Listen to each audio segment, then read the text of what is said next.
Hi and welcome back. Today we're going to be filming a new video, and timing wise it's the beginning of summer. Thank you very much to everybody that's commented on the previous video and gave feedback on the format that I'm now using, this sort of roaming seasonal work instead of focal work on specific techniques.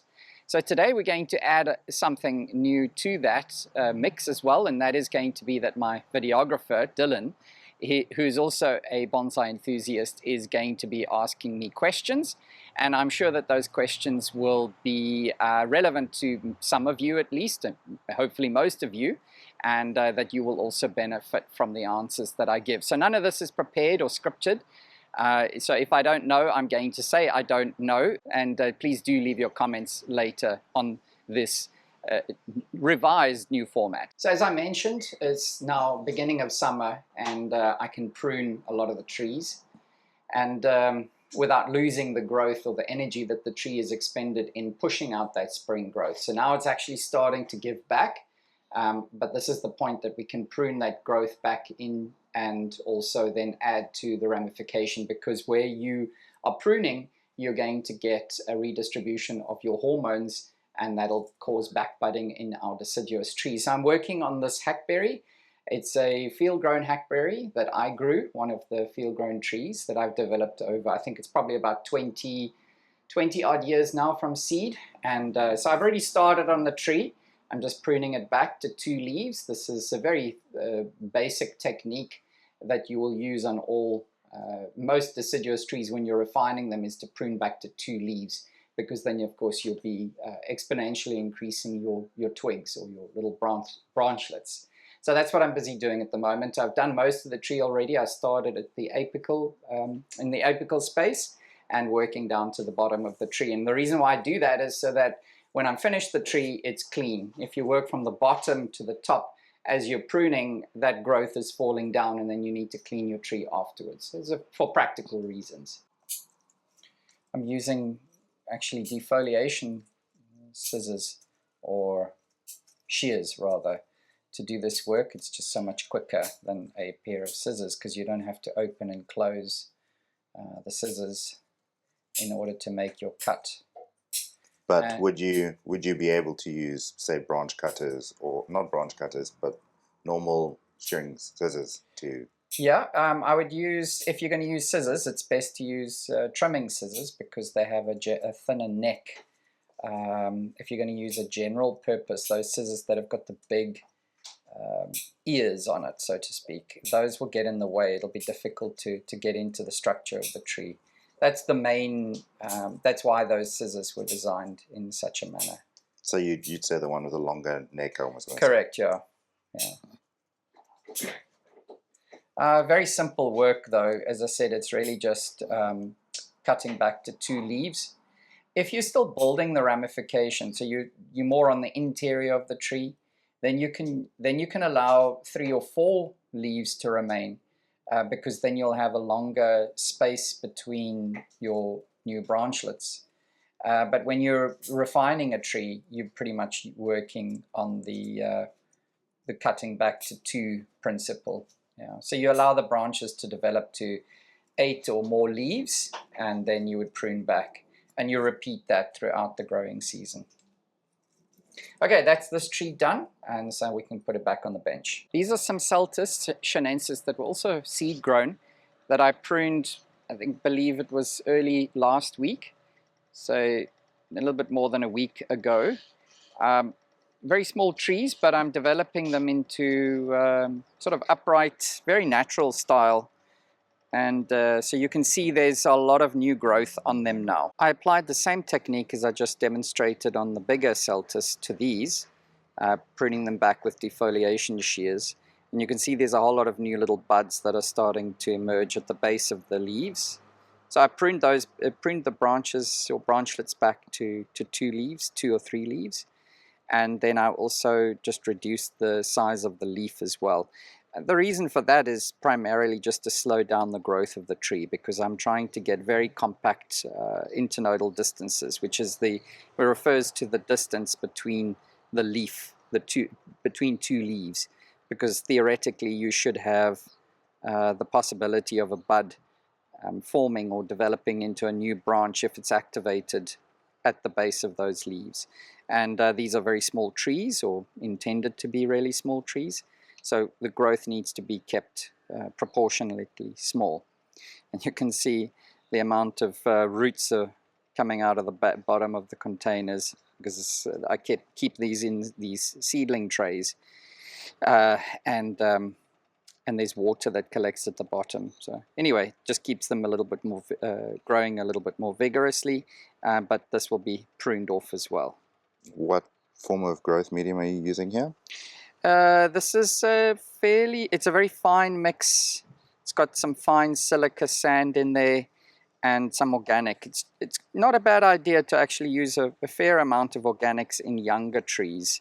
They seem to respond and develop well in that.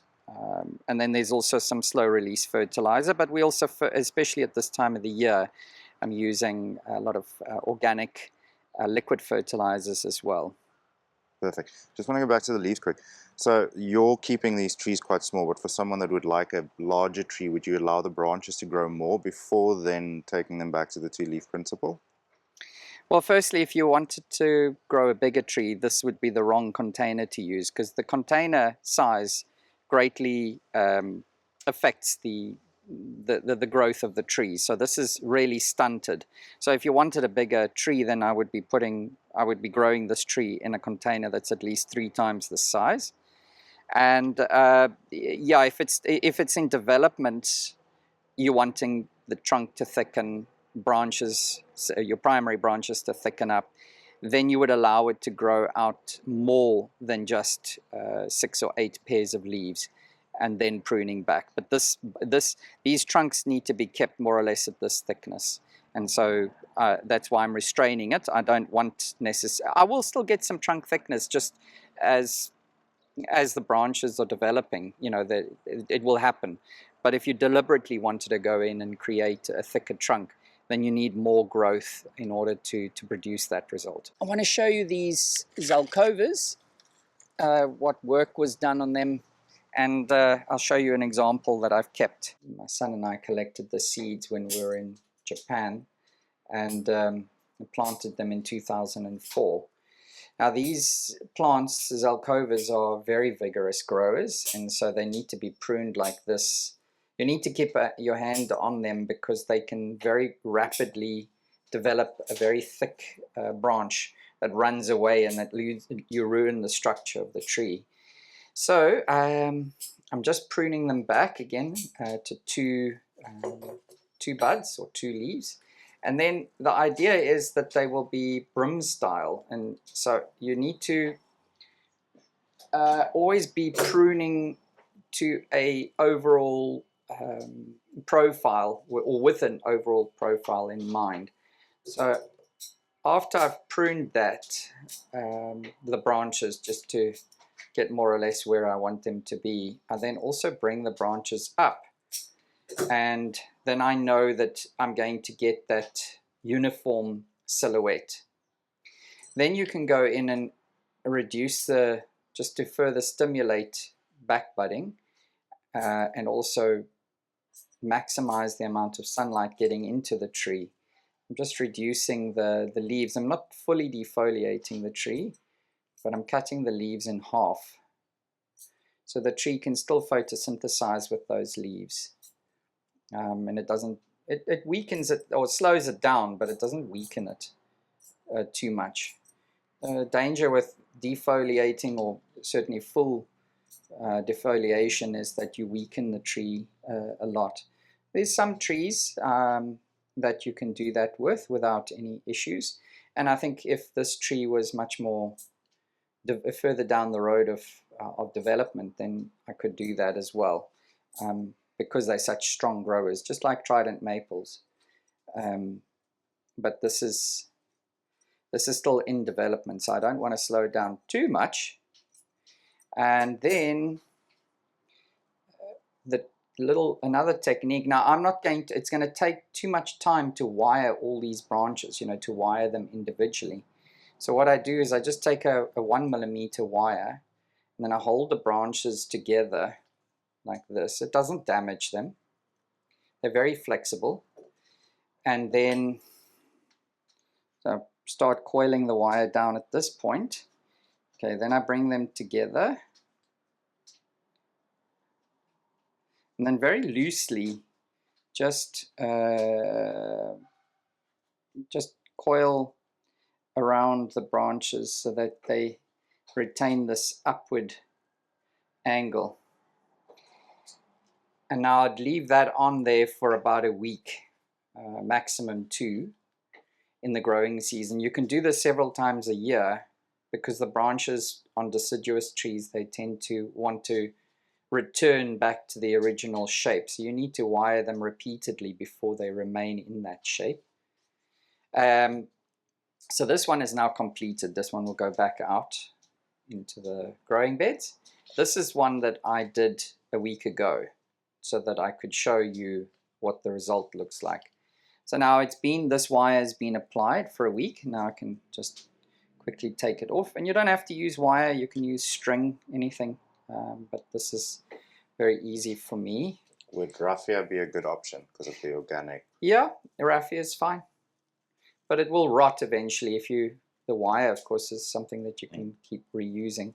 And then you can just gently bring the branches, splay them out a little bit. They probably will do that of their own, really. And now you've got, this is what the tree would have more or less looked like before. And this is what it looks like after. But it doesn't, the time, for me, obviously, time is always of the essence. You need to get a lot of work done very quickly. And so I'm always looking for time-saving methods. And that is very quick, not to have to wire each branch. And the other thing that's very cool about zelkovas, I'm not sure if it's all, because zelkova is part of the ulmus family. So I think with elms you could do this as well. But you can actually, a broom style classically, or classical broom style is very straight to comply to the style guidelines, if you want to use that term. The trunk needs to be very straight. And so if you have something that's a bit skew, you can actually just bend it with your fingers. And I think it breaks the wood fibers, and then it heals in that shape. So you can again work without using wire. And that'll be the music to many people's ears that don't like to work with wire. Yeah, so that tree is now done. And you can see that there's already new growth coming out after only a week. I'm just going to trim this one quickly as well because I left it from last week. So then it'll be all of them done. I don't know if you've got any questions to ask me, Dylan. Yeah, I just have, if you're trimming or cutting the leaves in half, how long till this specific tree will start sprouting completely new growth? Depends on how healthy the tree is. If it's a healthy tree, on a deciduous tree like a zelkova, you're probably looking at a week, maximum 2. Yeah, about a week or 2. So it's very fast. Yeah. And that half leaf will keep it going. Yes, absolutely. Like I said, you don't think that because it's now cut in half that it no longer functions. It does. It's just functioning at, let's say, 50% sensitivity or something. I don't know what the correct term is, but yeah, it's only working at half of its efficiency because it's been halved. But it's still working. If you prune all the leaves off, you're telling the tree now that it needs to push all new leaves, and so that takes a lot out of the tree. Now for younger trees like this one, it's not too much of a problem. It'll easily recover because this is a vigorous grower, and it's very young, so it still has that youthful vitality. But if you then start defoliating, especially a full defoliation, so this would be considered a partial defoliation. If you do a full defoliation on an old tree, it weakens it to such a point that you can actually, on a deciduous tree, you can start losing branches especially the finer branches. And of course, I mean, I mentioned there now on a deciduous tree. I shouldn't have said that because it suggests that you can do something on a conifer. Now, obviously, a conifer you can't defoliate at all because you will kill it, because it relies on its leaves or its foliage to draw sap into the foliage. So if you cut all the foliage off, that's you're going to kill the tree. I have actually seen some practitioners defoliating or plucking all the needles off of a black pine, or almost all of them, and it responds. But I think you really need to know what you're doing then, and yeah, I wouldn't advise that technique to just anybody. So I'd kill mine if I do it. You probably would, and probably I would too. So don't feel bad. More of a comment than a question, but it does remind me when you're pulling the branches together to get that broom shape of when you get a haircut. You're kind of putting the tips together. Yeah, exactly. One thing to look out for on zelkova is that, well, again, any deciduous tree, but when you're developing ramification, the idea is that you're going to get 2 pieces of growth, not 3. If you have 3, you get swelling at the point that it bifurcates. And this tree has a tendency to form new growth at bifurcations.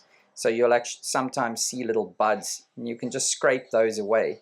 If they have developed into a branch, it's actually better to pull the branch down rather than trim it off, because there would then be usually a dormant bud at the base of that branch. And so by pruning it simply, you activate that bud. And so you just keep repeating the problem. But if you pull it, won't it harm the bark? No, well, yes, but that's fine. It heals over there without a problem. So you must always look for, if you're getting 2 pieces of growth at a point, you need to remove the 3rd one. But there's none of that going on here now. So I've got this is just 1 millimeter aluminium wire. So again, you start at the bottom and just give it a bit of a few turns just to anchor it, and now you wind the wire up and try and roughly position the branches where you need them to be, but don't make it too tight. You just you're wanting to give it a general shape, and then in a week or 2 we can take that off. So let's do a few more that I have already wired, and we can take the wire off of those, because this needs to, you don't want to keep the wire on. I'm doing this, I did this in late spring. You can also do it in autumn. It's probably a good time, because if you forget these trees with wire on them, and now they have responded to pruning, they're going to form new buds, and they're going to be all disjointed. They're not going to have anywhere to grow into if the tree is wired like this. So you need to, if you're going to do this during the active growing season, then you need to be aware of the timing so that you can get to them. What would you say is the max? Like, then you're pushing it already kind of time limit? Probably 2 weeks. Maybe you could push it to 3. It just, again, you know, when, like, you asked me how long before it starts forming new buds. So if it's forming new buds, then you want the wire to be off, because you don't want the tree to be in all just shaped like this, or constricted with wire on when the new buds are coming out, because that's going to affect how they grow. And I suppose there's an argument or a comment to be made about doing this during the active growing season, and the fact that it is going to maybe reduce the formation of buds on the interior, because essentially you've closed up all the light. But it's you don't need to do this long. I mean, like I showed you, if you just shape it with your finger and bend it, the tree has already taken on that new shape. So, you know, potentially you could just do this, put the wire on, bring the tree up into that shape, and a couple days later you could take the wire off. But I knew you were coming today, and so I thought, well, I'll just get it all done. This is 1 week later. You can see the extensive growth on this already. That's Yeah, awesome. so wiring during the active growing season is always going to carry a risk, especially if you have a lot of trees or if you have a busy life, because it's so easy to lose track of time. I want to do some work on these chojubai, which is the Japanese flowering quince, because I think there's some nice examples that we can work on here. These are Japanese flowering quinces, or the chojubai. That's the specific variety that this one is. And they have a beautiful red flower, and if you allow them to, they form the quinces. But this, forming the quince fruit, actually takes a tremendous amount of energy from the plant. So I know it's all cool and that, but you can actually kill your plant if you allow them to develop, enough of them to develop, and or you're essentially depriving the rest of the tree from growth, because everything is going into fruit production or into reproduction essentially, because that's what the fruit is. So I'm just going to take these off. Yeah, I think you can actually grow them from seed. There is seed inside here if you allow it to ripen. Maybe you can, it's very fine, the seed, but I grow them from cuttings. I've never grown them from seed. I don't think it's worth it. It'll take too long. So just prune that off. And now, depending on if you're wanting to shape this or if you're wanting it to thicken up some more, you can prune it, or you can leave it. If you want it to thicken up the trunk, then you can leave it. It's very difficult to wire once it's very thick. It's very difficult to wire. It's very difficult to wire if it gets too thick. But one thing that is good to do is remove any suckers. This is a sucker, and so you want to remove that, because otherwise that's going to take away energy from the rest of the tree. So if this is your tree in here, then you want to remove any suckers that appear. And then it's a good idea, if you're working on these and you're wanting more, have a little bit of water on hand that you can just drop the cutting into, or drop that whatever you've pruned off into water, and then you can use that as a cutting. Would you be able to use that sucker to produce a new one? Yeah, absolutely. So these will now be cuttings, yeah. I'll just keep them in water. I don't know if it's really necessary, but I like to keep them. Firstly, it's a good idea to put them into water after you've cut them immediately, so that the cutting will continue to pull water up into itself.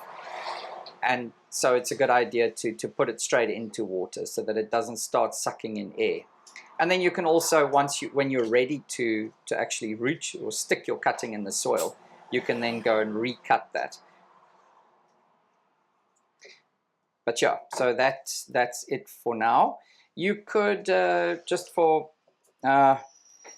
you can also maybe just remove some of the foliage, just roughly, and then we can put some wire on.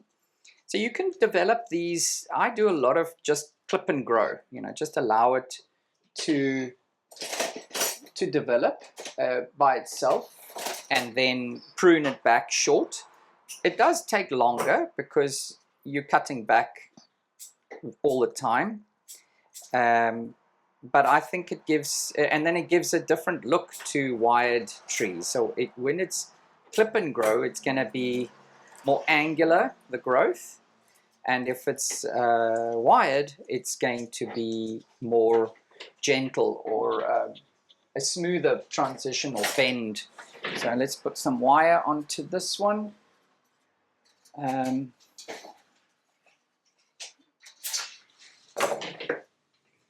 So I'm just going to wire both sides together.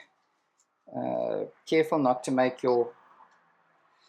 the coils too tight or too far apart. If you make the coils further apart, you can't make very tight bends.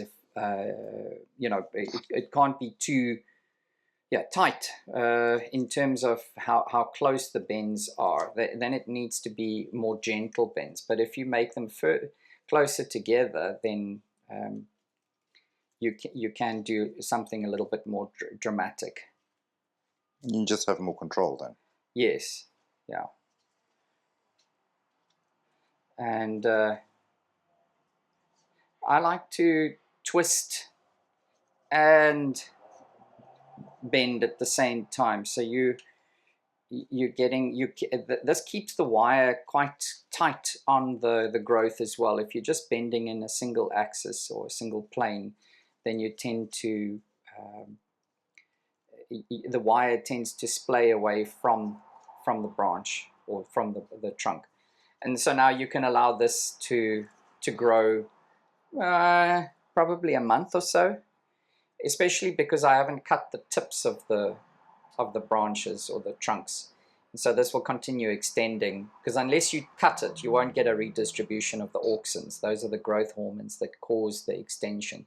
So if you prune them, they need to redistribute, and they go into side growth. But if the intention is to grow this longer and thereby thicken this, then as this thickens, it then secures the position that you've wired, or the angles, the movement, and then you can take the wire off, because you want to avoid wire bite. A little bit of wire bite's not a problem because it's still a very young tree, but you want to avoid it where possible.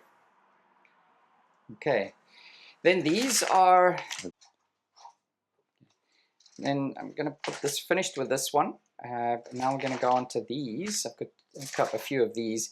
These essentially were cuttings that I developed and then potted together.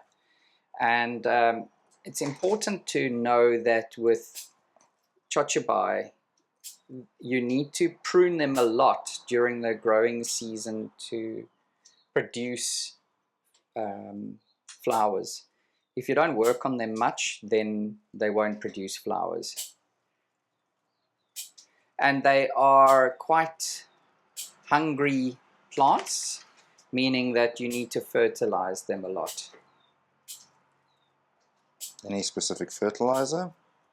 Well, something that is going to promote flowering will be a good idea. But at this point in time, just a well-balanced fertilizer would be good, because I'm developing these plants. You sometimes get this growth, this yellowing, almost like a variegation. My understanding is that it's some kind of virus, which is typical of this of the species, and nothing, you can't do anything about it, so don't worry about it. It just tends to, it comes of its own accord and it goes away, so it's not anything to be too concerned about. So I'm just pruning back to a general, or to an overall profile at first, and just keeping these for doing cuttings with. Now I need to go into this and look for my suckers. So you'll see them emerging. Suckers usually come out of the roots just below the soil, or sometimes they come out of the trunks as well. Again, just below the soil. But it's important that you eliminate them. This actually used to be a sucker, or is a sucker, but we can use this as part of the design as well, because I'm trying to form a clump style. If you do see those yellow leaves, like I see that sucker has one on now, is it required to take them off for the health of the tree, or? No, you don't need to do any. I'm just saying, don't if you see it, it's not It's not a problem. There's nothing you can, my understanding is there's nothing you can do about it, and there's nothing you need to do about it. You can just leave it. They'll go away of their own accord.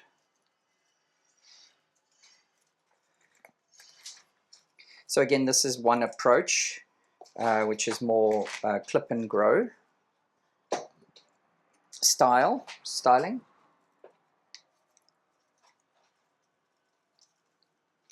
And you can develop something like this relatively quickly. These were all grown from cuttings. That, as I said, I put 3 or 4. I don't know how many. There's 1, 2, 3. There's 3 that have been combined. Yeah, so probably 3 years, and I'm sitting with this result. So if you are going to use the clip and grow, it's a good idea then to prune quite aggressively, so that you have a lot of changes of direction. Every time you prune and you activate the buds lower down, the angle of the branch line, or the direction of the branch line, is going to change again.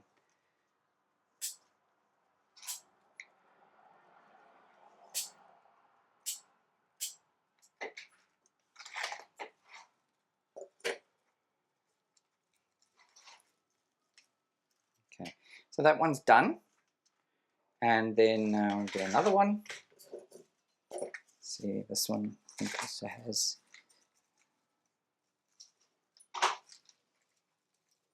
You can see there's quite a bit of suckering going on in here.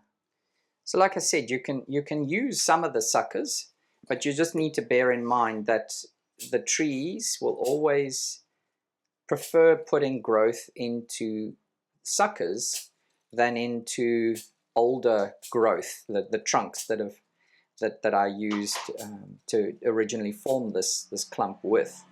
And that is because this is not a tree, this is actually a shrub. Chojubai are shrubs, flowering quinces are shrubs, and so their growth habit is to form suckers at the base of the trunks. And so by forcing that growth into the trunk line, you're forcing the tree to do something that is against its nature, essentially. And that's why it's always going to be not a struggle, but it's always going to be a task that you're going to have to do.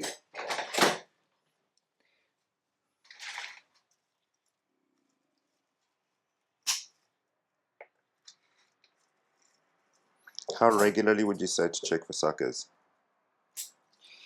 Oh, during the active growing season, depending on how much fertilizer you're using. These are growing in Fujizuna, which is the Japanese lava stone. So they have good, that provides trace elements to the plants. And then they are growing on top of weed matting. And so they are growing on the soil, but their roots are prevented from growing into the soil. And they generally have a fair amount of matting. On this one, you can see it quite extensively. This is as a result of the root matting. You know, the plant has access to moisture below this, so that really helps them to grow quite aggressively. So it depends, really. Yeah. So sorry, didn't answer your question No, properly there. Yeah, it depends on how healthy the plant is, but I would probably, during the active growing season, I'd be checking them once a month for suckers. It's not, you know, that it's I think it's probably going to be very unlikely that the tree will die if you don't remove the suckers, but everything you can see, these are all suckers here, and these are the actual trunks of the plant. There's some dieback. I repotted these in autumn, and I did pretty extensive, or I should say I planted these in these containers together in autumn of last year. And I think that maybe the root work was too aggressive that I did, or maybe just, you know, there's a lot of techniques that are available out there, and not all of them can be adapted to where you live. You need to be careful of that, because, you know, if you watch a YouTube video, or you read a book and they say, you know, autumn potting, but maybe that's not really an ideal, or maybe the results that I will get here in Cape Town, South Africa, is not going to be the same. It's not going to be as effective as doing it in Japan, because the seasons are quite, I mean, although it's autumn, the kind of temperatures and the humidity levels and things that they have in autumn is very different to what it is in South Africa. So it's a good idea to experiment and try it out, and preferably not just with 1 or 2 trees, but try it with a number of trees. And then you can see where the technique actually works.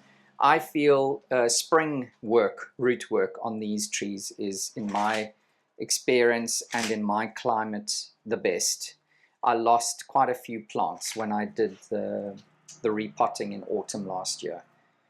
Would be great because it's a quieter time of the season for me. Spring is always insanely busy because you're repotting not only your own trees but your customers' trees. So it's quite difficult. Would be lovely if I could do it, but it just didn't seem to work. So yeah, I'll just clean. There's some dead foliage on the inside here. Just get rid of that.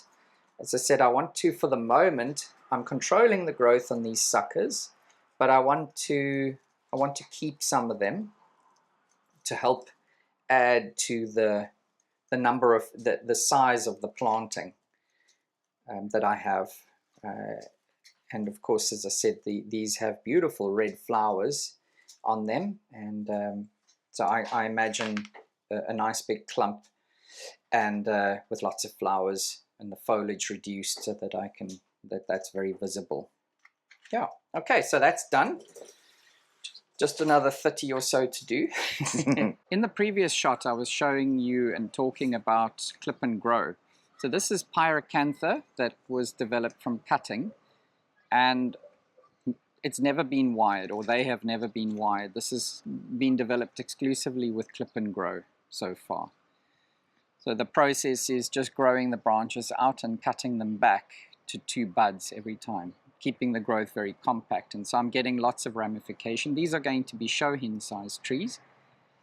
And but by allowing it to grow out, you're thickening up the base and you're keeping the tree very healthy, and then cutting it back produces a tremendous amount of growth that you can then select from and work with to further develop the tree. And this one is roughly how old? This one, 2024. So again, I think what happened was the cuttings were taken and then they were planted into containers, which were, the roots were allowed to run into the ground for a season, and then it was planted in these containers in during dormancy of this year, 2025. So still very young, and as I said, cutting. So, but the cutting, from cutting they develop very, very quickly. If you're fertilizing aggressively, you're going to get the results, and allowing the roots to run into the ground, you really accelerate things. So this is just one, but I mean, there's many. I've got lots of them like this. This is not just, it's not a one-off. There's a lot of them. So got a bit of a scale problem here that I noticed the other day. So I've started spraying for this, spraying a systemic pesticide, plant care, and that's nice because it's not just on contact. It's a contact insecticide, but it's systemic. It gets absorbed by the roots of the tree, and so then the scale will be taken care of. The important thing, though, when you are developing from clip and grow is not to allow the growth to become too thick. You need to consider, before you prune it back, because you need to consider the resulting scar. So you're going to get a little scar. You can see that this is the pruning mark from earlier. I think we pruned these a week, 2 weeks ago, maybe at most 2 weeks. So this is the resulting growth from that. But this is the pruning scar. And now that will be further reduced. So when we make the cuts quite far away from the dormant buds, allow the sap to die back, and that actually then provides the energy that those buds need to grow and to develop and grow. So once that's taken place, then we can go back and reduce these stubs further and just give it a better scar treatment. So you want to keep those not as thick so that your scar is minimized. Yeah, if you grow, so it's better. This is another argument, or kind of supporting argument to what I said about having lots of growth on the tree. Because you have lots of growth, then you have more thickening. So I have lots of little branches which all contribute to the girth of the tree, and then those can be slowly eliminated. But if you only have one major branch, one big sacrifice, it's not a good idea, because that's going to give you a really big scar. And you can see these are the scars that are on this tree. I mean, that trunk from a cutting in 1 year is almost as thick as my thumb, and but there's no major scarring on this tree at all. And these are not the easiest. With bigger scars, pyrocanthus don't heal over so well. It'll take some time. It will happen, but it'll take some time. But it's better than, if you are going to use that approach, to use, say, 3 or 4 big sacrifices. And so you don't just have one big scar, you have a few scars, but they are contributing to thickening up of the tree.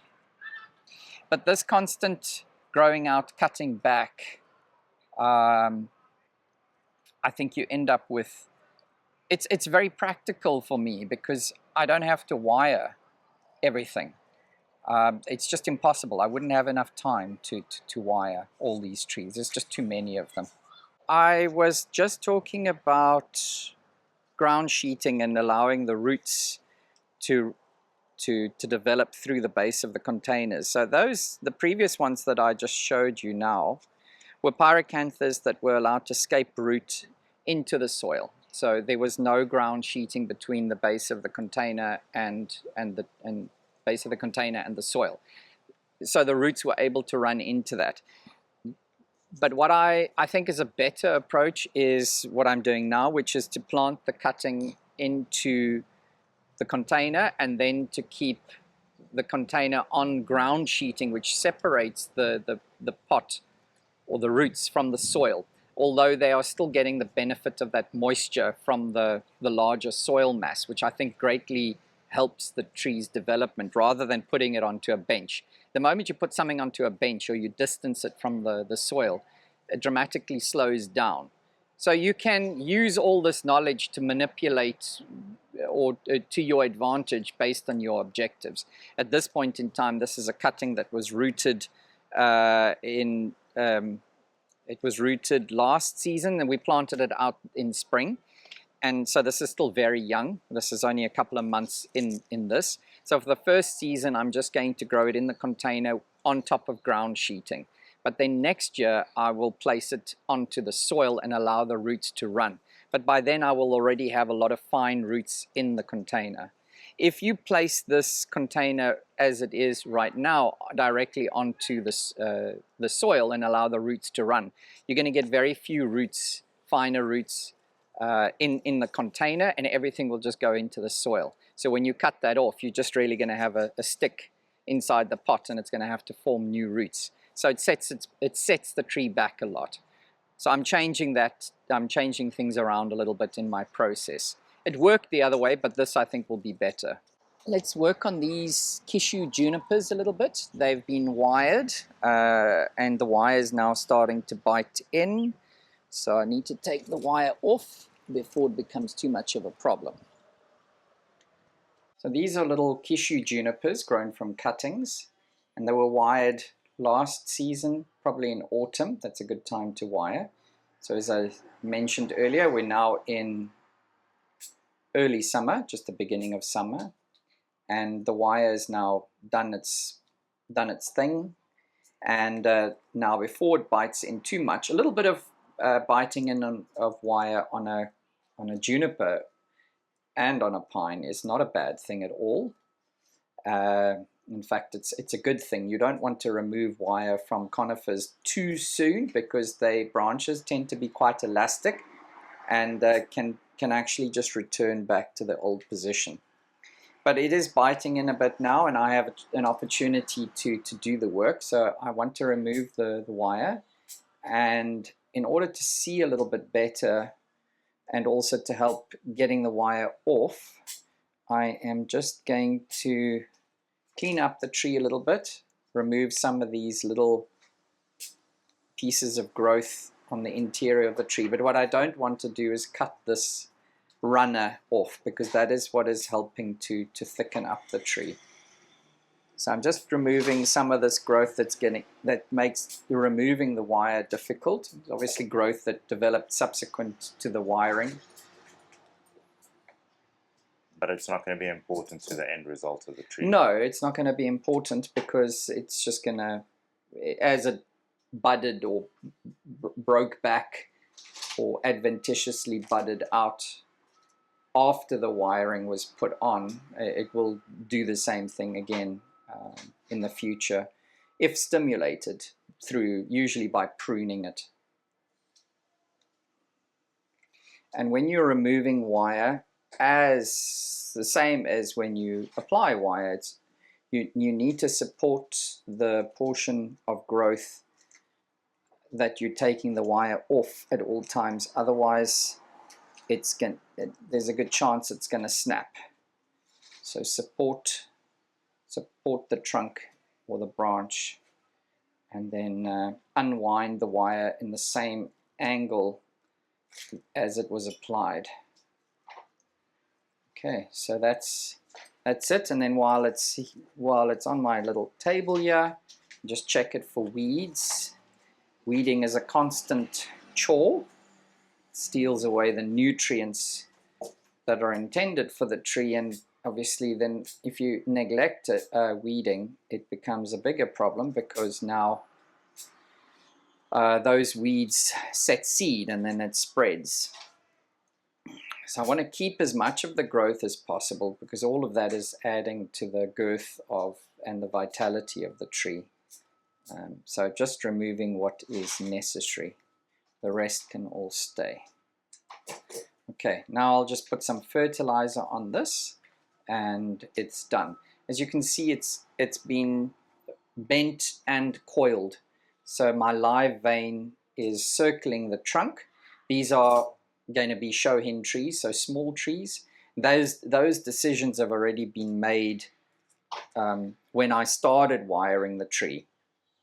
If you wanted a bigger tree, then it doesn't make sense to make such compact bends, because by the time the tree is that size, those bends are going to be invisible. So they would have to be a lot bigger sweeps of bends if you wanted a larger tree. But because I know that this is something that's going to be in this size, I want to keep the bends quite tight.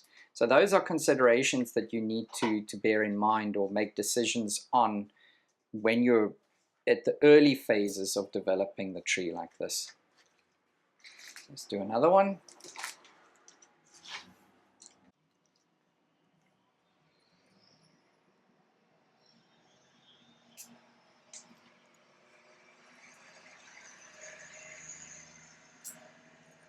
Just while you're cleaning this one up, what sort of fertilizer will you be using for these? My go-to is Bonsai Boost, essentially. I use that on all the trees. You can, when it gets a bit warm, so it's important that that type of fertilizer remains moist. Otherwise, it doesn't release, the nutrients can't leach out of the fertilizer if it's dry. And so maintaining moisture, that fertilizer, well, if you're trying to keep that fertilizer moist during the hot months, I mean, it's been 30, the average now at the moment seems to be about 30 odd degrees every day. So it's and there's where I am, where my nursery is, it's also very windy, and so it tends to dry things out very quickly. So when it's that hot and dry, it's difficult for solid organic fertilizers to work. It's important that you then supplement it with a liquid organic fertilizer, something like, or my preferred type or brand is Seabricks. It's a very well balanced organic fertilizer and has fish hydrolysate and a bunch of hormones, auxin cytokinins, and it's a very good fertilizer. So I would use that, but you can see remnants of the Bonsai Boost on here, which is essentially just canola meal. I call it Bonsai Boost, but it's canola meal. or international viewers would know it as rapeseed meal. On these trees, they're not, how do I say, valuable enough to do more than that, but on other trees that are a little bit further on, I use Super Boost, which is a newer version of organic fertilizer that we're producing, and that has bone meal, blood meal, fish meal, and all of that in it. So it's a great fertilizer. It's just a lot more labor intensive to make because we make these little pellets, and the ingredients are also a lot more expensive than just the rapeseed on its own. But rapeseed produces very good results. There's nothing wrong with it. It's just extra for if you had the others. But that's why I reserve that for the more valuable trees. If you're looking at this tree and you're thinking, where's all that growth going to go down the line? I mean, it's very coily, squiggly. Are you going to keep all of that? Well, the answer is I don't know. It will more than likely be pruned back at some point in time. But I like to keep my options open. So if I wire, as you can see, this tree has a lot of extensions that have been wired in an interesting fashion. And so that gives me a lot of options down the line when it comes to design. If you only wire a couple pieces of growth, then that's what you've got to style the tree with. And even worse than that, if you don't even wire them, then it makes it really difficult to create an interesting tree, because once this growth is a couple seasons old, junipers are very flexible, but there's a limitation as well to what you can do. And certainly in a small tree, it would be really difficult to put these bends that you see in this tree into this tree in a few years' time, because they are very compact, the bends, and you won't be able to put such compact bends in a tree like this in a few years when the growth is a little bit thicker. So also the growth or the styling is intentionally exaggerated, because it's not going to retain such definition, because as the trunk thickens, it's going to lose that, or any of these branches, as they thicken, it's going to lose that some of the Twists and some of the detail. I love doing this kind of work to the tree. Again, cutting grown, and there's a lot of interest in there. So I'm not only wiring the branches, giving them curves, but I'm also twisting them. And so you can see the live vein is actually coiling around, which makes it a lot easier then for me to put deadwood in. And so in a few years' time, not yet really, but you can start scraping the live tissue of the tree off, and you're not going to kill it because the live vein is circling around the tree. That's why also a little bit of wire bite is not a bad thing, because it can actually help guide depending on how you've wired the tree, of course, but it can actually help to guide how you create your deadwood, your shari. This is a good time of the year, coincidentally, to do deadwood work, because the bark, if you do it in spring or when the tree is growing aggressively, the bark is essentially floating on the phloem. I think it's the phloem that it's floating on, but anyway, the bark is floating, and so when you want to scrape it off, it peels away much too easily, and you can actually kill your tree because it just almost falls off. But at this time of the year, when it's now kind of slowed down and it's solidified or again, and now it's easier to, or it's safer to remove the bark.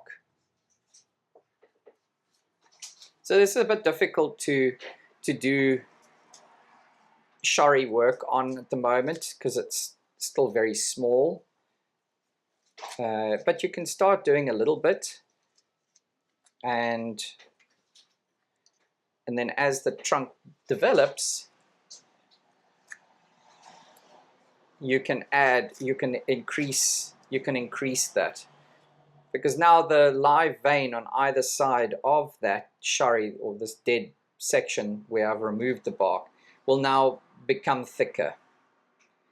It'll raise so that it can carry the sap that it needs to carry. Yeah, anyway, okay, so that one's done. So one can have a lot of fun with these little junipers.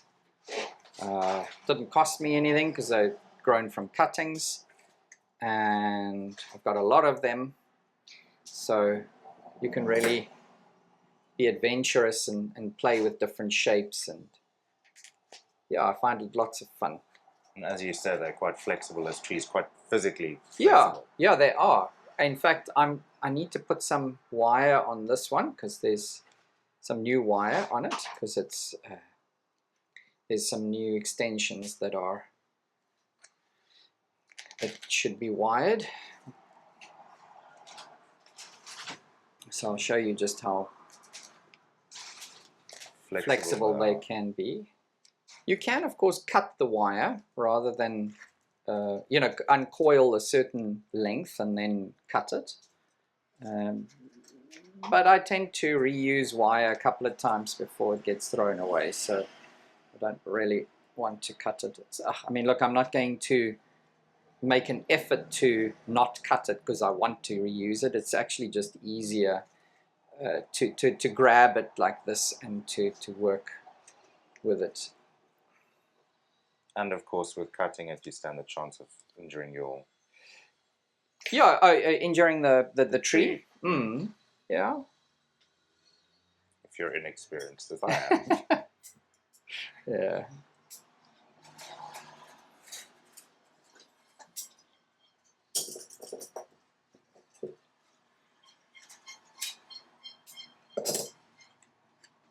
Now it's quite a challenge when you are wiring trees like this, where you're not, where it's just a random tree that you're wiring, that you don't forget that there is this tree that has been wired. For that purpose, it's actually perhaps better to use the plain silver anodized, or the untreated, unanodized aluminium wire, because that is the natural color. This has been treated. This is Japanese aluminium wire, and it's been black anodized, which is nice, but if you want something to stand out, it's better to use the silver, because it's more visible. So it's easier when you're going through your trees and you see the silver wire poking out. It's easier to see, oh, I need to take the wire off there, or check on the wire for that one. So like I said, I'm gonna coil the branch as I bend it. So, and usually that means putting about 1 to 2 revolutions into the branch. So the sap flow is rotating around the branch. So that's one.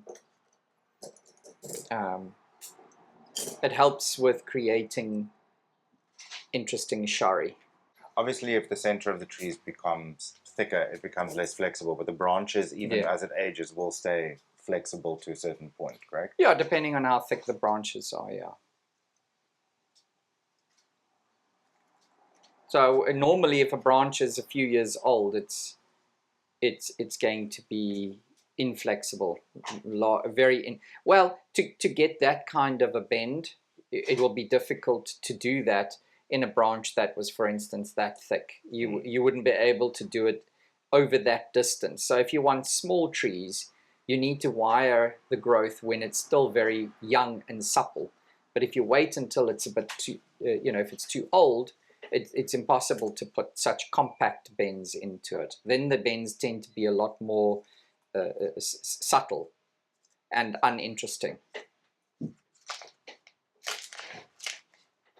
So that one's done. So this runner will be left because it's adding to the thickness of the trunk. So it's doing a job for me at the moment, but ultimately it'll be cut back. And when I do cut it back, I'm not going to cut it back all the way flush to a branchlet. I'm going to leave a little stub, because in junipers we like to have little sharis and gins as much as possible, because it makes the tree have a more aged, mature look to it. It's always easier to clean up the branches before you put wire on. I see that the wire was removed from this one already. Possibly it had already started to bite in earlier, so we can put some more wire on. But if you don't have foliage in the way, it's much easier to apply the wire, and it's not a good idea to put wire over the foliage. The foliage, horticulturally, I don't know if it makes much of a difference, but it doesn't look good, because usually that foliage is going to die. So it's going to turn brown and die on the tree because it's been crushed. And it also potentially can harbor pests, because they get into the little crevice, the little cavities or pockets that are created between the foliage that's been compressed down onto the tree.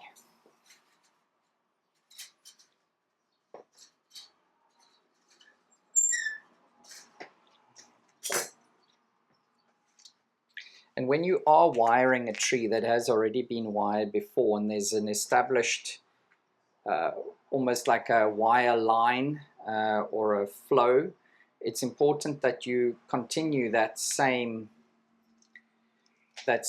flow. Don't change it, don't go across it, because if you then get wire bite in that, if you get wire bite that crosses previous wire bite, you could create problems with yourself with sap flow, because it'll damage the growing band.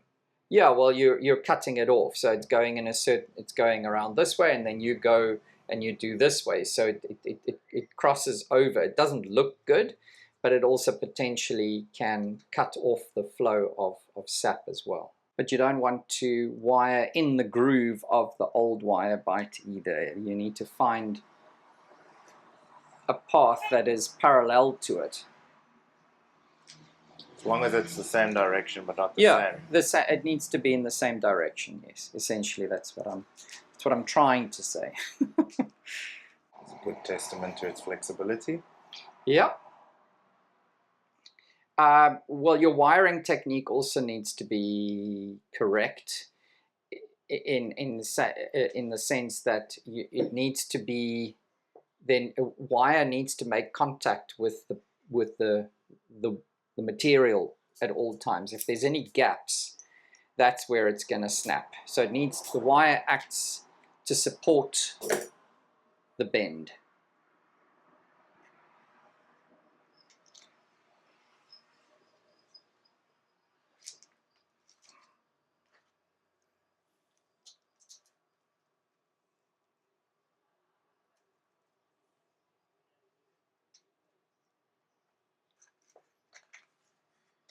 I'm really not too fazed about the exact positioning and all that of these branches, because really I have I'm just putting into, what I'm trying to do is keep my options open and give myself as many options as I can with branches that have been wired in an interesting shape, because that is what's going to make it possible for me to create an interesting tree from. But at this point in time, each one has its own unique flavor to it, so to speak.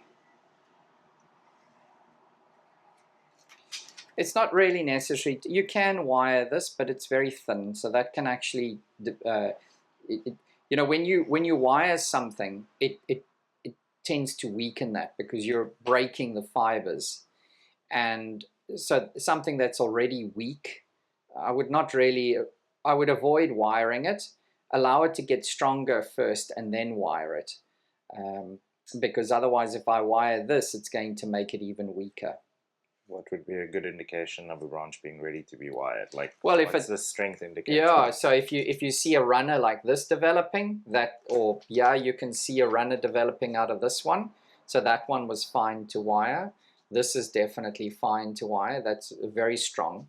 But something like this and this, it's not. It's not a weak branch, but it's definitely weaker, and it's still very thin, very flexible. So I can wait a few months, maybe in autumn this can be wired. It'll be thick enough to make sense to wire. And then also, just with the when you're making these bends and these coils, try not to make it repetitious. So you need to vary the spacing, the angle. Try not to make it look like a spring of a, yeah, just a spring, a standard spring, because that's too predictable, and it's going to be visually boring. Okay, I think that's done. Summer's a great time to work on pines, and so let's move over to pines, which is one of my favorite species to work on. I'm going to just demonstrate what we'll do on pines that are now in their second, this is 2024 from seed, so we're looking at in their second year of growth. So you can see this low growth on the tree. You wouldn't get that if this was a seedling. This was a cutting, seedling cutting. I've demonstrated that technique on a number of videos. So that was last year's growth. Now this is this year's growth. And what I want to do or demonstrate to you is just the initial bend that you need to put into the trunk. If these trees are destined to be shohin pines, and so I need to put a bend low down in the tree. It's very important to do it before the trunk thickens up too much, because then it becomes impossible to do. Get some wire, some aluminium wire. This is 3mm wire. No, it's not. It is I think this is 2.5 or 2mm wire. Use as thick a wire as you can, though. It has the best. I find it works the best, not only in terms of being able to bend the material, but because now we're also going to leave this wire on until it starts to bite in, because that's referred to as cage wiring, and that helps to thicken up the trunk. So I cut the needles because it just makes it easier. I don't want to not wire the needles down onto the trunk, and it's very difficult to wire between the needles. And now I've wired in a clockwise fashion, so I'm going to bend in a clockwise fashion. If you bend anti-clockwise, the wire is actually going to bend or separate from the trunk. Now I want to get this bend as low down as possible, because the roots start just below the soil level. And I want this bend to be as low down as I can get it. And that's all you need to do. At this stage, that's all you need to do. It's important to end with the candle being upright towards the sun. That'll strengthen it. And we've now created a sweeping bend. It needs to be large enough that it accounts for the size of the tree, because if it's too small, you make your bend too compact, it's going to get lost in the trunk. Now I'll show you in a few minutes. I'll show you a tree that is 6 years older than this, so it's in its 8th year of growth, and you can see what a curve like this looks like at that point. But let's just do another one. So if you missed something on the first one, you can see that again. So we are just gonna reduce. This low growth is quite important for future branching. But I'm not using it as a sacrifice. I'm just keeping them alive. So I'm cutting them back, and then, as I mentioned, cutting these needles short so that I don't wire them to the trunk. I'm doing this work now in early summer, not earlier, because the spring needles are they're very easy to break off earlier in the season, but now they've hardened off, and they don't pull out so easily anymore. And so when you put wire on, there's always a risk that you can break the needles off. But now that they've matured a bit, that's no longer as much of a risk. So it's much safer to do the work now. Again, using aluminium wire, and I'm going to anchor the wire into the soil. And then you want to start coiling the wire around the trunk as low as possible, because we want to put movement in as low as possible. And then if you have, what I do is I generally cut the wire a little bit longer than what I actually need, and then I just coil it around like this. And the reason for that is that I can then reuse the wire when it's on another tree, or on the same tree when this is extended. So put the bend down as low as possible, because as I said, this is the soil, or the roots start there. So you want this bend. You don't want, if you've planted the tree very deep in the container, then you're going to have a straight section, and then you're suddenly going to have this very exaggerated bend, which is not going to look so good. So you need to find where your roots begin, and then put your bend as low down as possible. So just above the root level, you want to start putting your bend in.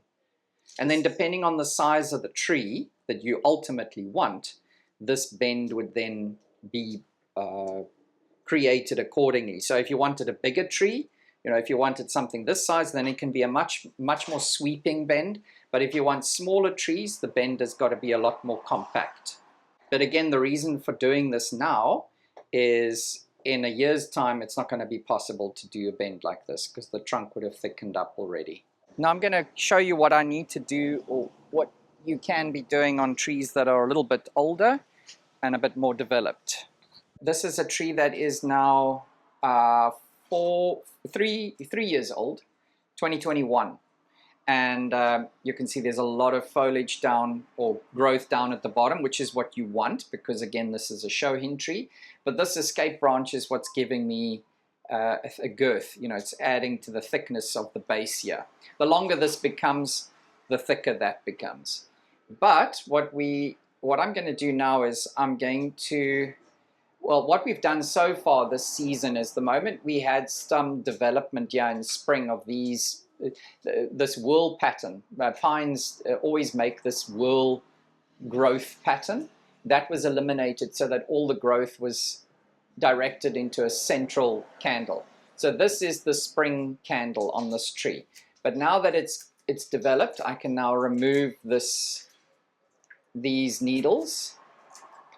So this is removing these needles. I'm not sure, to be honest, what all the benefit is of that. But one of the benefits is that if I've got 50 of these trees standing next to each other, and all of these needles are still remaining on the trunk, it's going to shade out this tree or the tree that's standing next to it. So part of the reason of removing these needles is to allow more sunlight down to the lower portion of the tree. But the other reason is to focus on elongation. So everything is going into elongating, or directing this to elongate. And you don't need a lot of needles. You just need some. If there's needles at the top, I mean, it looks a bit ridiculous, but if there's needles at the top, there will be sap flow to the top. And for me, I live in a very windy environment. And if you have too many needles, it acts like a sail. And I'm forever, when we get here in the mornings and it's been blowing, the wind has been blowing the preceding evening, the whole tree is toppled over. So doing this helps to reduce that. I also have a theory that in the wind, that this movement is creating little breaks, micro breaks in the trunk.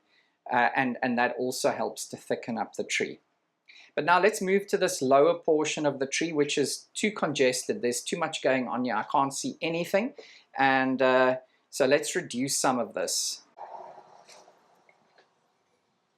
I'm just taking the fertilizer off and the wire out, which was used for the cage wiring, and so I don't damage any of my scissors. Now, this is too much growth, and this is not growing. This or developing this is not how we thicken up the trunk.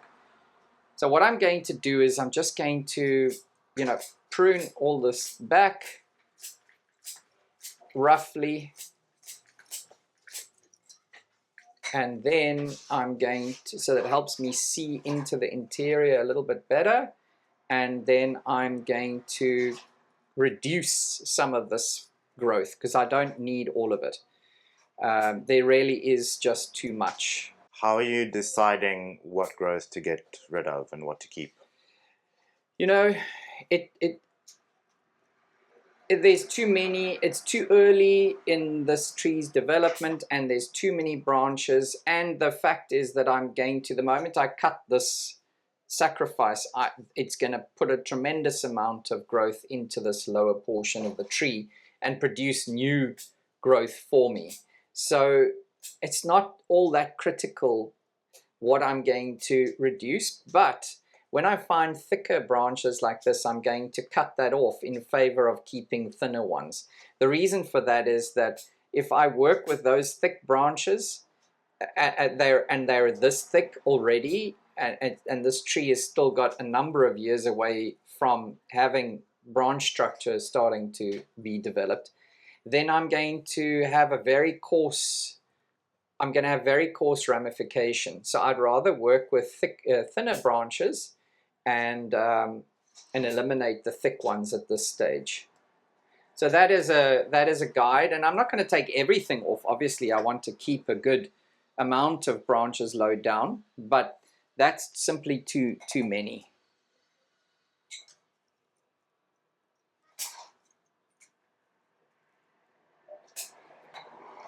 When doing this, are you already kind of making style choices on where you want this tree to go, or not really? No. I mean, if you only had a few trees, you could probably do that.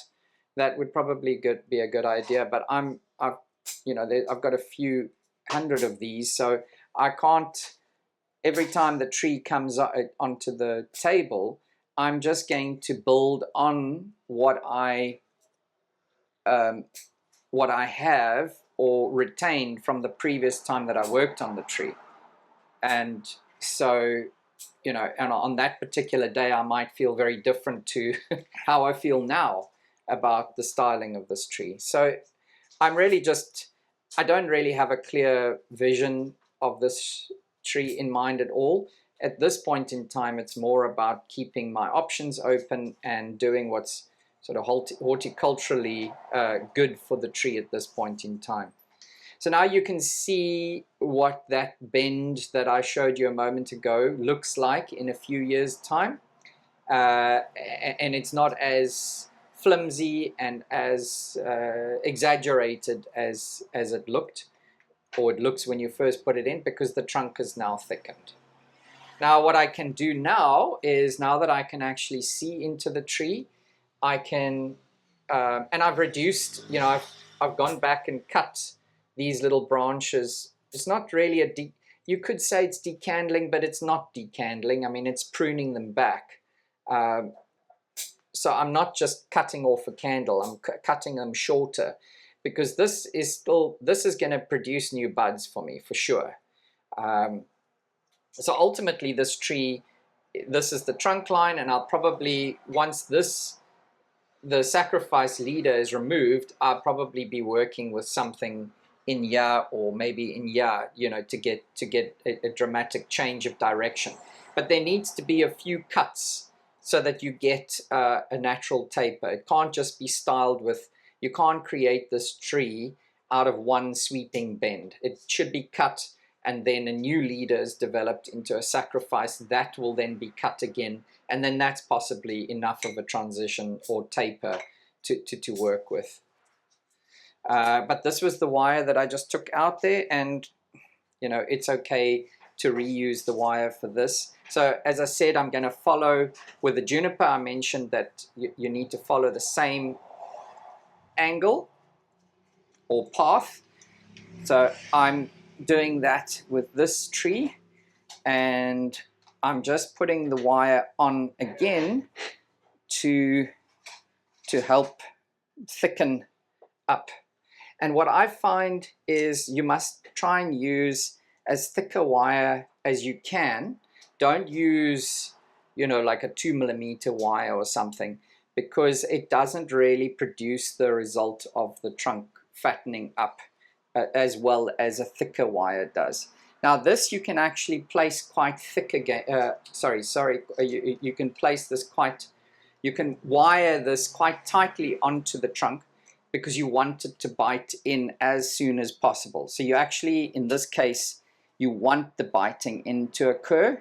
It's not something like on a deciduous tree where you want to avoid it. So you're wiring, the tension on your wire is slightly different. There you can actually wire it as tightly as you want, because the sooner it starts to bite in, the sooner you actually start achieving your objective, which is that the trunk fattens up. I think that the reason why thicker wire works better than thinner is because the tree responds to the warmth in the aluminium wire. I haven't actually tried this with copper. It would be a bit of a waste, I suppose, but I haven't tried it with copper. But aluminium gets quite warm, and I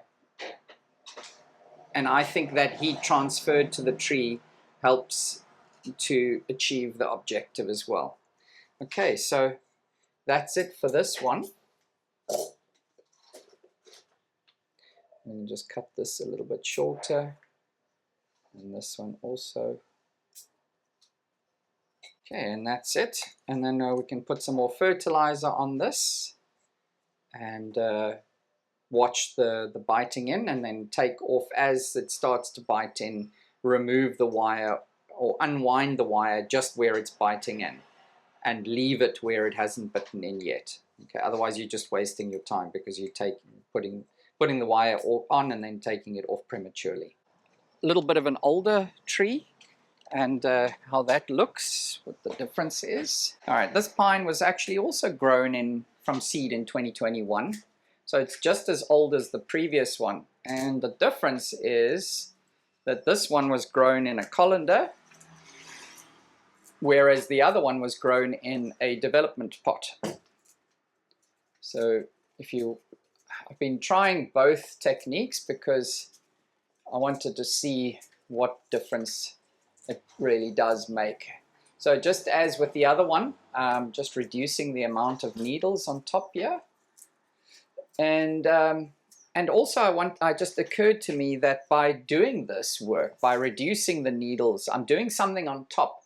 And so what the tree responds by producing more growth at the bottom, because once those growth hormones get redistributed and they want to go somewhere. So they're going to go to elongation to continue developing, but they will also redirect down to the lower portion of the tree. But again, I've got a massive amount of branches here, too many, and I need to reduce or do a bit more selection.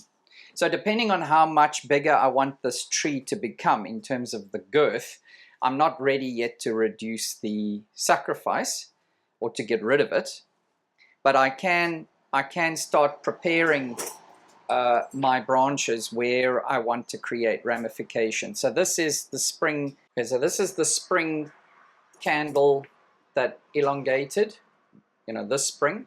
So it's very healthy. So I think the first thing is that I'm just going to cut all. I'm going to essentially decandle the tree, just very roughly, and then that's going to help me to see into the structure of the tree, so I can make some more pruning decisions of what I want to keep and what I want to eliminate. Would this be a tree you also rewire, or?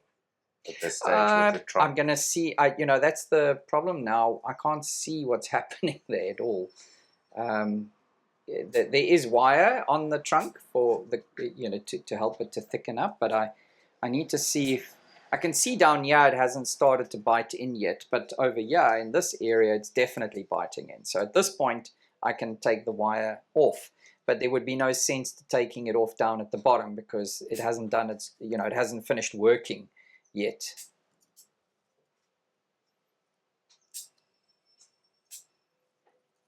And then what will end up happening is you're just applying the wire again, which is, it's just a waste of time. So, And wire. Yeah.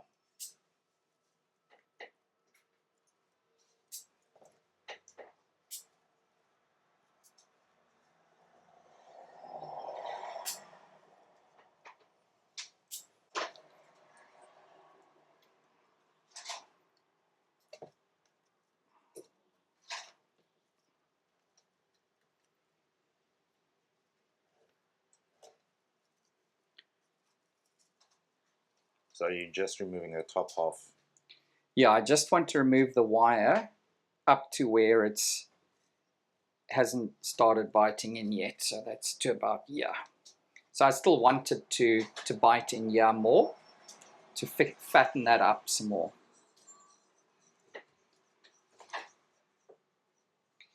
Now I can start making some pruning decisions. Where these branches are on the trunk, which ones do I want to keep? I think this one is quite a nice. This is quite a nice branch to create a new trunk line with. It's compacting the tree. So again, you need to decide, where do you want the tree to be? Do you want it this big, what do you want? And then your pruning decisions follow on that. But I think this is going to be, I think I'm going to cut these out. So everything above there, just remove them. And then it's advisable to, once you've made a decision like that, if I now decide this is where I want this to develop now, to take over from this one. So I would now allow this to grow, and then in a season or two, when this has done sufficient job, I would then cut it back down to this. This will create a scar, but this will then help, as it's now taking over the role of sacrifice, it will then cause this scar that I create when I remove this. It'll cause that scar to heal over. But now there's some coarse branches in here which I can cut off, but I've got some nice budding in there, so I'll prune it with a fair amount of distance away. If you prune it too short, you might find that it dies back and you lose that branch entirely. And then where you've got multiple branches, I can just prune some of them away as well. So look so that I keep one.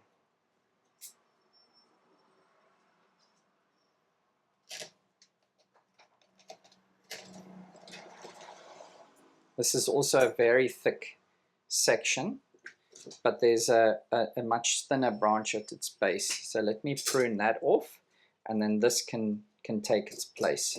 I'm not going to do any wiring now. It's still a bit early. I like this branch. I wired it down, in fact. I like I think it makes it interesting. It's going to fill this lower space next to the trunk. So let's just keep that one going. Keep some needles, but that's all we need there. And this one, so ideally I shouldn't have cut that, but no matter, I have. It will bud back now and then, give me a new growth there. But I will keep all this for the moment, and then whatever emerges from this mass as being the strongest, I will keep, and allowed to develop to replace this existing sacrifice, and then I will remove the other growth surrounding this or reduce it, because otherwise this is going to become a big fist in this area. And there's another big branch in here that we can take out. It's also important to remember that when this gets cut, there's a huge explosion of buds that I can work with. So I'm not afraid of reducing the buds quite extensively, because I know it's not going to be a problem down the line. If you have very few and the sacrifice is very weak, then you need to practice a little bit more caution then. So every situation essentially is going to present new decisions that you need to make. Again, coming back to knowing the principles and applying with your own discretion. Yes, but this is now horticultural practice, and I think it's less discretion and more, that's how you do it. That's how the tree responds, and that's what you need to do. Pines very often are counterintuitive, the way that you need to grow them. What do you mean by that? Oh, that's quite an extensive discussion. Beyond the scope of this, of the fact that we only have a short amount of time left to do this video. Okay, so it looks like I've really decimated the tree, but there's enough here to still continue working with. I've eliminated thick growth in favor of keeping much weaker growth. I've kept this as being my future trunk line, this change of direction and taper that this will create. And I haven't slowed down the existing sacrifice because I've kept all the needles on it. And I would probably keep it for another year or two, because I like very chunky trunks with a lot of taper. So for now, that's where we will end this tree. I just have a question. I don't know if you'll use it or not, but Yeah. the amount of cutting in that top sacrifice branch, was that only from about 2 years worth of growth, or what? What would say that again? Like the wire cut. Is that how much it grew in like a year or two? This, where it was bedding, you mean? Yeah. I just Going wanted in? like the thickness. Yeah, was that how much it? No, probably from autumn. Oh, hectic, from last autumn. Yeah. Now I'm going to just demonstrate quickly on this tree the decandling technique, which I'm sure you've all seen. But this tree is now 8 years old, or it's in its 8th year. And I want to also show you the curve that I created with the wire that I showed you in the first tree, what that looks down the line. And there's also wire on this tree which I put on during autumn, autumn I think it was, and that's starting to bite in, so that wire needs to come off as well. So always in the summertime or late spring to summer is a good time to decandle pines, and that's obviously double flush pines. So you can't do this on all pines. You need to make sure what you have is double flush, and you can only do that technique or apply the decandling technique to trees that are growing strongly. So it needs to be very healthy, which this tree is, and the purpose of the technique is to produce back buds, where at all the cut sites you then get 2 or more buds being produced, and this is what you build the ramification of the tree up with. What we're using is a sharp pair of trimming scissors, and I'm just going to go through and cut off all of the spring growth. Now, the biggest thing about decandling, or one of the questions, is when to do the decandling, and there are recommendations that one can make, but it's kind of something that you need to figure out yourself, because it depends largely on where you live and how much growing time or how much growth is left. of the season. How do I rephrase that? How much time you have left for the tree to develop? Because it's not, oh, it's summertime, so let's decandle, or it's been 2 months now, and so let's decandle, 2 months from spring. So you have to work in reverse. That's why I said to you earlier on that a lot of technique with pines is counterintuitive.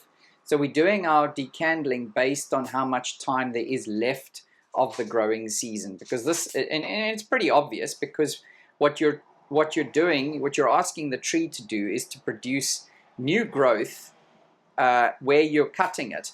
But if there isn't enough time left of the growing season, then there isn't enough time for that to take place. And so if you do, in my case, if you do it in, we have a pretty long summer, and it is a genuine summer. So we have good warm temperatures, and it stays warm at night. And so the trees can develop from now, which is in early, late, let's call it early December, late November. There is a good few months left of development for this, or time that this tree can still grow new buds. And that's important. But it's something that and of course, smaller trees, because the needles that result from the summer candles, because the tree will now produce new candles, which will produce summer or new needles, but that is considered summer growth. They will be a lot smaller, because the tree used its stored up energy from autumn to produce those needles. And now you're going to find that the new growth is going to be weaker, and so therefore it's going to be smaller, and that affects also the timing, because on small trees you can have, or you want, much smaller needles, but on bigger trees you can, it's passable, or you can pass off much larger needles on them. So that affects the timing. But never decandle a tree because you read somewhere that your pine needs to be decandled. Decandle it with a purpose in mind, and with and knowing whether your tree is strong enough to actually endure or respond to the technique. Now you'll see that I've left this particular candle or growth here, because this branch is very thin. So I'm allowing it to remain, because I want it to thicken up. Now again, I'm just cutting the needles so that it's easier for me to work on the tree. And although you do get these brown cut ends, I really don't care at this point in time, because it's not going on show. And other than being cosmetic, it has no horticultural effect on the tree.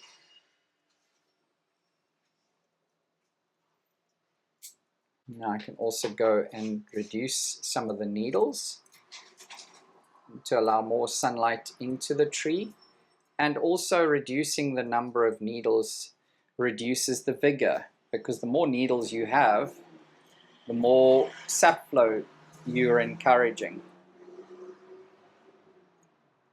So I don't know what the limitation is, but 5, 6, 7, 8 pairs of needles, that's the kind of zone or region that you're going to be working in. So I will do this work now, and then allow it to develop, and then when that growth, so the summer growth, when that has hardened off in winter, well, it'll harden off by the sort of tail end of summer, then in autumn or winter, or autumn through winter, I can rewire the tree. You could wire it now, but I don't think I need to, because the branches that have developed have already been wired. The ones that I am using have already been wired, and there's no need to wire them again at this point in time. But there is wire on there that you can see, and I need to remove that quickly as well. And you're removing that just because it's starting to bite? It is starting to bite in, yeah. Will you again do a partial wire removal from just that section? No. On the branches, I don't want the branches to fatten up, actually. I want them to remain as thin as possible. To give me delicate branching. It wouldn't, coarse branching is not very attractive, so I want to avoid that as much as possible. I'll remove the wire entirely. In this case, the wire was not functioning as a mechanism to thicken up the trunk. It was just to position the branches. Needle plucking can also be used to help balance the energy of the tree. So in other words, if you have a weak area on the tree, you would then leave more needles there. Typically pines are apically dominant, and so you would then leave more needles at the bottom of the tree to compensate for that, because over here it's going to be stronger. If you want a branch to thicken up or get stronger, then you don't decandle it, because you then don't reset the branch. So it just continues extending, and the sap flow will just continue flowing into that unhindered. But if you want to slow a branch down, you can wire it, you can decandle it, and you can needle pluck it. Any or all of those techniques. So if you have a really strong branch, you can pluck it down to only a few needles, you can wire it, and you can decandle it. But you got to be careful, because it might just kill the branch. You're just using the tool to aid the dewiring. Yeah, it's so fun. Initially, when it's when there's no tail to grab a hold of, because I cut them a bit short, and so just to get them started, I use that.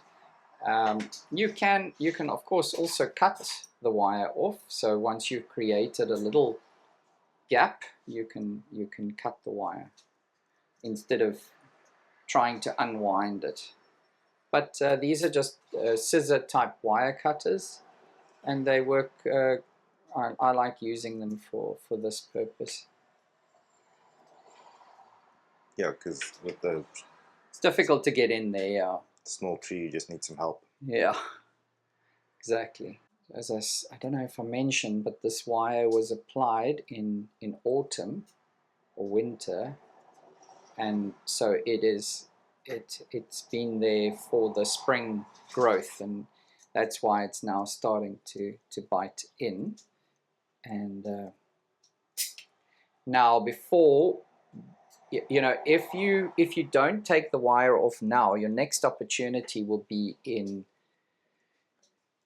early in autumn again, once the growth that develops after this, so the summer growth, once that has developed and hardened off, then you have another chance to remove the wire. Because if you try and remove the wire before that, then the growth that starts to develop now is going to be too tender, and there's a good chance you're going to break the buds and break the needles off. So it's best to do this now in this kind of interim period or interval period. Okay, so this tree is now done. I've decandled it, reduced the needles a bit, and I just wanted to show you, this is the trunk that was developed using the cage wiring technique, as well as that bend that I showed you initially when we first started working on the pine segment. And then also at the back over here, you can actually see the old scar that is a remnant from the sacrifice branch that would have developed this section of the trunk. And then I chose a new branch to develop into the new trunk line, and that has given me good taper, you know, from this very thick chunky base into this area. Yeah, so it's visually interesting when you make those kinds of transitions. And a last comment, post repotting or post decandling, it's a good idea to remove the fertilizer for say 2 weeks. Actually, fertilizer before the time should be depleted. The point is that the result of the decandling should be a weaker or more compact growth, so not as long needles. And to help you to achieve that, you need to reduce the amount of fertilizer that is provided to the tree. So for now, there's no fertilizer, and in about 2 weeks' time, I'll put fresh fertilizer on. And then we just keep water. Well, obviously watering now can be reduced because there's not as much foliage. And then the new in probably 3 weeks or so, we'll be seeing new buds, and those will develop into the summer needles, and then I'll wire again in autumn or winter. So that's it for this tree. So that brings me to the end of this summer or early summer video. The intention is to do another one next month. I hope you're liking this new format, and I hope you've also enjoyed more talking and more explaining, and possibly the answers to the questions that Dylan had for me. So thanks very much for joining me today, and until next time, take care and goodbye.